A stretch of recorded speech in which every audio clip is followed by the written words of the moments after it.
everybody. This is William Bibiani of the B Movies Podcast, and we are here with writer, director, actor, and punk rock porno princess, Joanna Angel. Hi. Her latest film is the Walking Dead Hardcore Parody. We're going to be talking about her whole career. We're going to be talking about a lot of her newest and best movies. So stick around.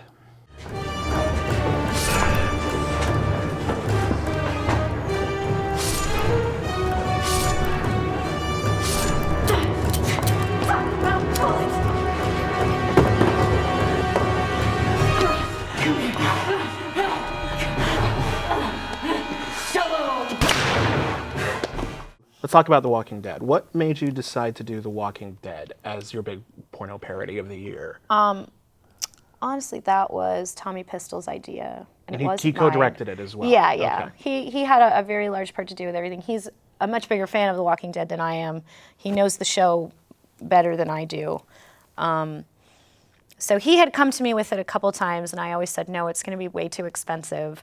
Or I was like, no, I was like, the thought of how are we going to make that movie without 5,000 zombies? I was like, how are we? You have a legion of fans. You sent out a Twitter blast. I was like, I'm stressed just about thinking of the thought of even just doing Evil Head, and we're going to talk about Evil Head. There's 3 zombies in it, or zombie-like things, demons, zombies, possessed, whatever. Dead Ice. I'm like, it takes so long to do the makeup. How are we going to do that? We need big army chase scenes. And I was like, it was like the Jew in me, just the budget. How are we going to do this? We need a whole city. We need broken down cars. We're going to need guns. There's a lot of things that are integral to Walking Dead, and I don't like to do something half-assed. And then Tommy just kind of kept bugging me about it, and then we actually sat down, and the two of us just figured out how we could make this feasible.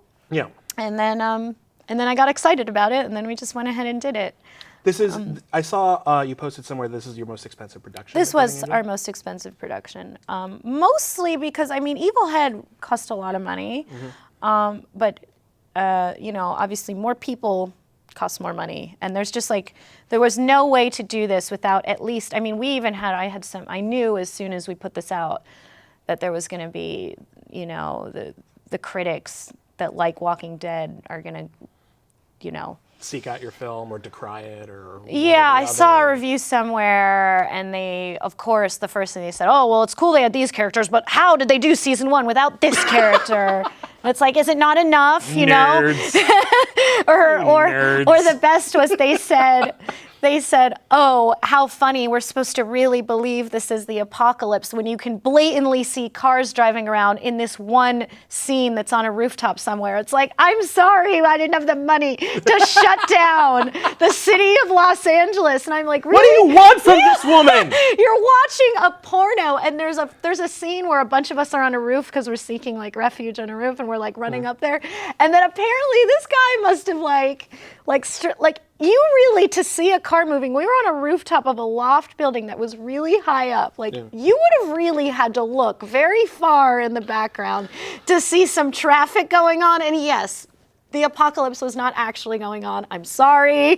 Don't mean to ruin the fantasy. She's not a method director. And I'm and he's oh, it was so obvious that it broke, whatever. But then, what saved us, which is...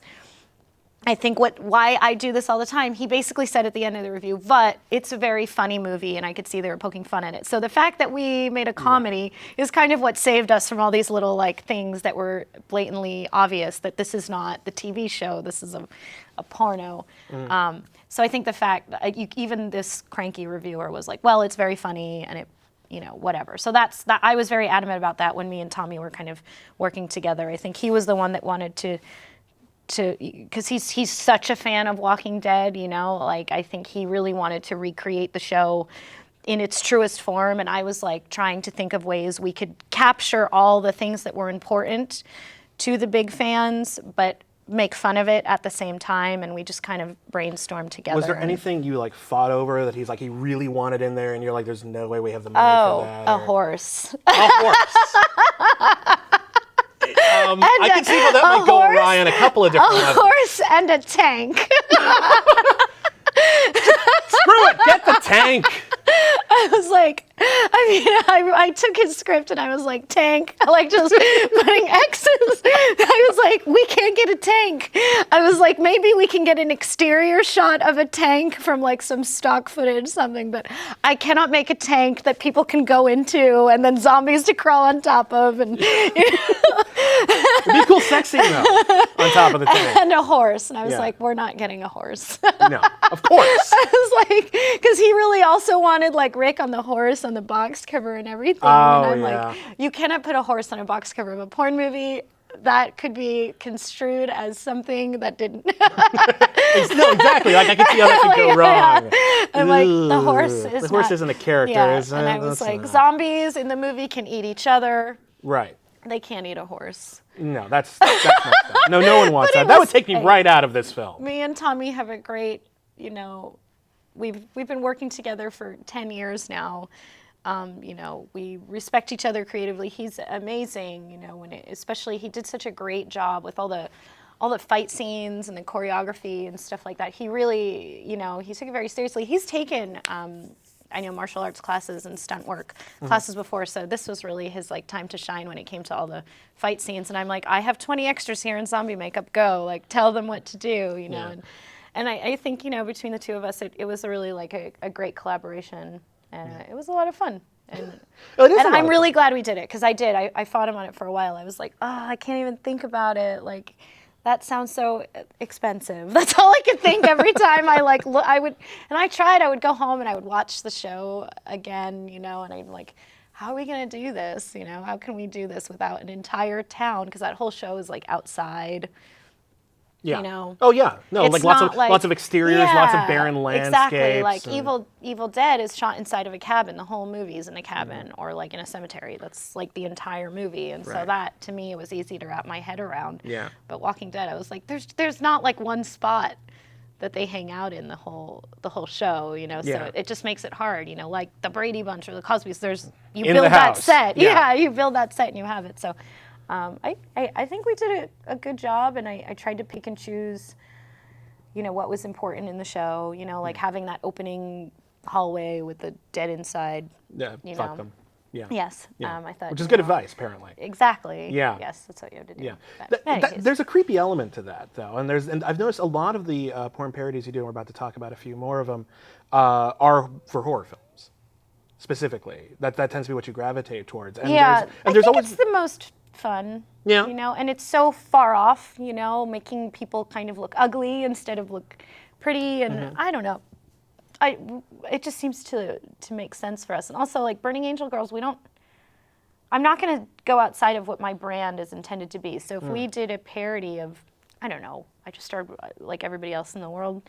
Apparently, I got obsessed with Orange is the New Black. I think it's like the best show that's ever been on TV. But put that on the DVD. I know. So of course I Twitter about it. Everyone's like, "When are you gonna make a parody of it?" And I'm like, "Who can I play in that show? Like who can like Jessie or Kleio, like all our kind of like main cast of characters of girls?" I'm like, we don't look anything like anybody on that show. Like no, it doesn't quite work. It's different when other porn companies want to do stuff.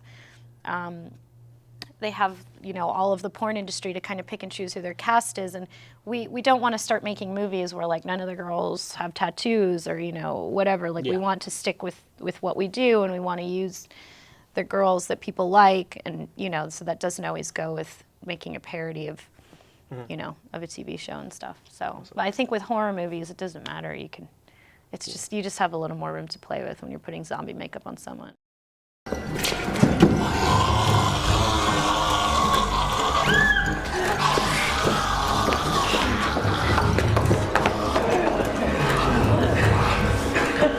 What do you want to do? We can't keep using our bullets. I don't even have bullets. Me neither. What do we do? You know what you have to do.